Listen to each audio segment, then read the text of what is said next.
ಹೇಗಿದ್ರೆ ಎಲ್ಲರೂ welcome back to Tejas Raj vlog. ಇದು Friday morning to evening vlog ಆಗಿರುತ್ತೆ. ಇವತ್ತು ಸರಿಯಾಗಿ ವಿಡಿಯೋನ ಮಾಡ್ಕೊಳಕ್ಕಾಗಿರಲಿಲ್ಲ, ಹಾಗಾಗಿ ಎಷ್ಟಾಗಿದೆಯೋ ಅಷ್ಟನ್ನೇ ತೋರಿಸ್ತಾ ಇದ್ದೀನಿ.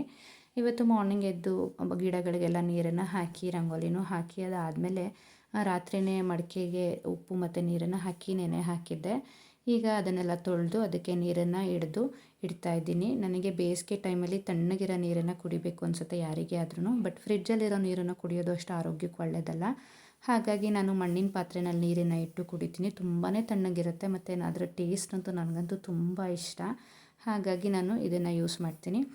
ಇವತ್ತಿನ ಡಿಟಾಕ್ಸ್ ಡ್ರಿಂಕಿಗೆ ನಾನು ಸೌತೆಕಾಯಿನ ಬಳಸ್ಕೊಂಡಿದ್ದೀನಿ. ಒಂದು ಅರ್ಧ ಸೌತೆಕಾಯಿ ಮತ್ತು ಒಂದು 2 ಬೆಟ್ಟದ ನೆಲ್ಲಿಕಾಯಿ, ಪುದೀನ, ಶುಂಠಿ ಮತ್ತು ಸ್ವಲ್ಪ ಉಪ್ಪನ್ನ ಸೇರಿಸ್ಕೊಂಡು ಸ್ವಲ್ಪ ನೀರನ್ನು ಹಾಕಿ ರುಬ್ಬಿಕೊಂಡ್ರೆ ಡಿಟಾಕ್ಸ್ ಡ್ರಿಂಕ್ ರೆಡಿ ಆಗುತ್ತೆ. ಈ ಸೌತೆಕಾಯಿ ಡಿಟಾಕ್ಸ್ ಡ್ರಿಂಕನ್ನ ನಾವು ವಾರಕ್ಕೆ ಒಂದು ಸತಿ ಆದರೂ ಬಳಸಬೇಕು. ಯಾಕೆಂದರೆ ಇದರಲ್ಲಿ ವಾಟರ್ ಕಂಟೆಂಟ್ ಜಾಸ್ತಿ ಇರೋದ್ರಿಂದ ನಮ್ಮ ಬಾಡಿನ ಹೈಡ್ರೇಟ್ ಆಗಿರೋದಕ್ಕೆ ತುಂಬಾ ಹೆಲ್ಪ್ ಮಾಡುತ್ತೆ ಮತ್ತು ನಮ್ಮ ಸ್ಕಿನ್ನನ್ನು ಬ್ರೈಟ್ ಆಗೋದಕ್ಕೂ ಹೆಲ್ಪ್ ಮಾಡುತ್ತೆ. ಇನ್ನು ಅದರೊಳಗಡೆ ನಾನು ಸ್ವಲ್ಪ ಚಿಯಾ ಸೀಡ್ಸನ್ನು ನೆನೆಸಿಟ್ಟಿದ್ದೆ, ಅದನ್ನು ಸಹ ಸೇರಿಸ್ಕೊಂಡಿದ್ದೀನಿ. ಇನ್ನು ಅದಾದಮೇಲೆ ನಾನು ಇವತ್ತಿನ ತಿಂಡಿಗೆ ಜೋಳದ ಮಸಾಲೆ ರೊಟ್ಟಿ ಮಾಡಿದ್ದೆ, ಬಟ್ ಆ ವಿಡಿಯೋ ರೆಕಾರ್ಡ್ ಆಗಿಲ್ಲ, ಹಾಗಾಗಿ ತೋರಿಸ್ಲಿಕ್ಕಾಗಿಲ್ಲ. ಇನ್ನು ನನ್ನ ಮಗನಿಗೆ ಗ್ರ್ಯಾಜುಯೇಷನ್ ಡೇ ಇತ್ತು ಅಂತ ಹೇಳಿ ಅವನು ಸಹ ರೆಡಿ ಮಾಡಿ ನನ್ನ ಸ್ಕೂಲಿಗೆ ಟೈಮ್ ಆಯಿತು ಅಂತ ಹೇಳಿ ನಾನು ಕೂಡ ಸ್ಕೂಲಿಗೆ ಬಂದೆ. ಇನ್ನು ಇವತ್ತಿನ ಸ್ಕೂಲಿನ ಅಸೆಂಬ್ಲಿನಲ್ಲಿ ನಾನೊಂದು ಸ್ಪೆಷಲ್ ಸ್ಕಿಟ್ಟನ್ನು ಮಾಡಿಸಿದ್ದೆ, ತುಂಬ ಚೆನ್ನಾಗಿ ಬಂದಿತ್ತು. ಸ್ಕೂಲನ್ನು ಮುಗಿಸ್ಕೊಂಡು ಈಗ ಮನೆಗೆ ಬರ್ತಾಯಿದ್ದೀನಿ.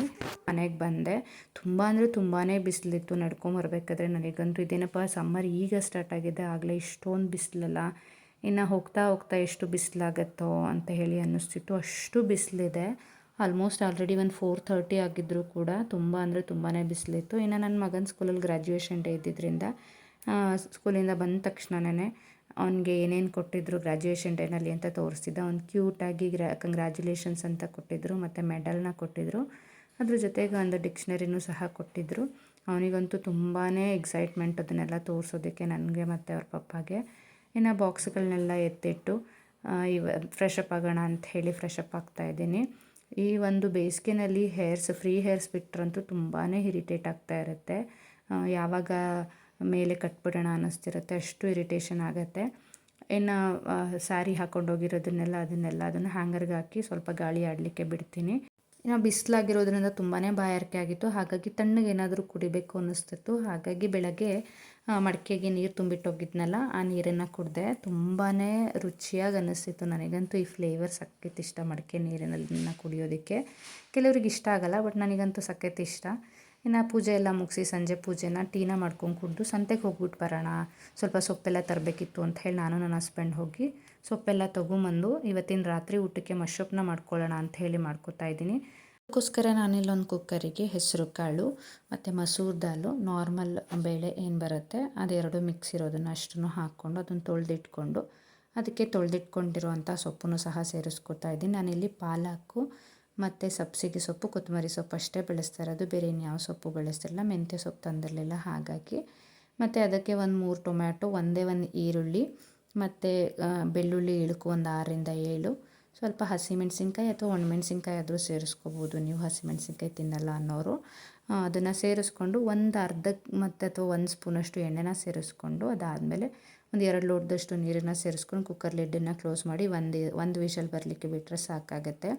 ಇನ್ನು ಒಗ್ಗರಣೆಗೆ ಅಂಥೇಳಿ ನಾನು ಕರ್ಬೇವಿನ ಸೊಪ್ಪು ಮತ್ತು ಬೆಳ್ಳುಳ್ಳಿ ಎಲ್ಲ ಜಜ್ಜಿಟ್ಕೊಂಡು ಸಾಸಿವೆ ಮತ್ತು ಜೀರಿಗೆ ಎಲ್ಲ ಒಂದು ಕಡೆ ಎತ್ತಿಟ್ಕೊಂಡೆ. ಅಷ್ಟರಲ್ಲಿ ಕುಕ್ಕರ್ ವಿಷಲು ಸಹ ಬಂದಿತ್ತು. ಅದು ತಣ್ಣಗಾದಮೇಲೆ ಅದರಲ್ಲಿರುವಂಥ ಟೊಮ್ಯಾಟೊ, ಈರುಳ್ಳಿ, ಹಸಿಮೆಣಸಿನ್ಕಾಯಿ, ಬೆಳ್ಳುಳ್ಳಿ ಮತ್ತು ಅದರೊಟ್ಟಿಗೆ ಸ್ವಲ್ಪ ತೆಂಗಿನಕಾಯಿ, ಕೊತ್ತಂಬರಿ ಸೊಪ್ಪನ್ನು ಸಹ ಸೇರಿಸ್ಕೊಂಡು ಒಂದು ಸಲ ನೀಟಾಗಿ ನುಣ್ಣಗೆ ರುಬ್ಕೊಂಡು ಅದಕ್ಕೆ ಎತ್ತಿಟ್ಕೊಂಡಿರೋ ಅಂಥ ಸೊಪ್ಪನ್ನು ಸಹ ಸೇರಿಸ್ಕೊಂಡು ಒಂದು ಪಲ್ಸನ್ನು ಬಂದರೆ ಸಾಕಾಗುತ್ತೆ, ಜಾಸ್ತಿ ಏನು ನುಣ್ಣಗೆ ರುಬ್ಕೊಳ್ಳೋದು ಬೇಕಾಗಿಲ್ಲ. ಮತ್ತು ಅದನ್ನು ರುಬ್ಕೊಂಡಿರೋ ಅಂಥ ಮಿಶ್ರಣನ ಆ ನೀರೊಳಗಡೆ ಸೇರಿಸ್ಕೊಂಡು ಎಷ್ಟು ಬೇಕೋ ಅಷ್ಟು ರುಚಿಗೆ ತಕ್ಕಷ್ಟು ಉಪ್ಪನ್ನು ಸೇರಿಸ್ಕೋಬೇಕು ಅಷ್ಟೇ. ಈಗ ನೀಟಾಗಿ ಒಂದು ಸಲ ಮಿಕ್ಸ್ ಮಾಡಿಕೊಂಡು ಇನ್ನು ಒಗ್ಗರಣೆಗೆ ರೆಡಿ ಮಾಡ್ಕೋಬೇಕು.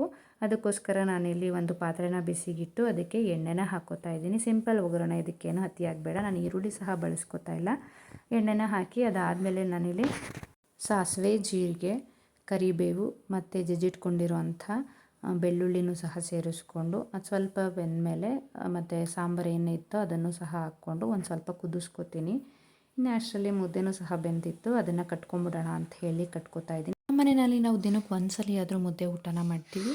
ಯಾರೆಲ್ಲ ವೆಯ್ಟ್‌ನ ಲಾಸ್ ಮಾಡಬೇಕು ಅಂತ ಹೇಳಿ ಸಲಾಡ್ ಅಥವಾ ಇನ್ನೊಂದು ಮತ್ತೊಂದನ್ನೆಲ್ಲ ಟ್ರೈ ಮಾಡಿ ಅದನ್ನು ಜಾಸ್ತಿ ದಿವಸ ಫಾಲೋ ಮಾಡಲಿಕ್ಕಾಗದೆ ವೆಯ್ಟ್‌ನ ಲಾಸ್ ಮಾಡ್ಕೊಳ್ಳೋದಕ್ಕಾಗಿಲ್ಲ, ಅವರು ಇದನ್ನು ಒಂದು ಸಲ ಟ್ರೈ ಮಾಡಿ ಮಾರ್ನಿಂಗೇ ಮುದ್ದೆ ಊಟನ ಮಾಡ್ಕೊಂಬಿಡಿ. ಇನ್ನು ನಿಮಗೆ ಜಾಸ್ತಿ ಹೊಟ್ಟೆ ಫುಲ್ಲಾಗಿರುತ್ತೆ, ಹಸಿವಾಗಲ್ಲ, ಈಸಿಯಾಗಿ ವೆಯ್ಟ್ ಲಾಸ್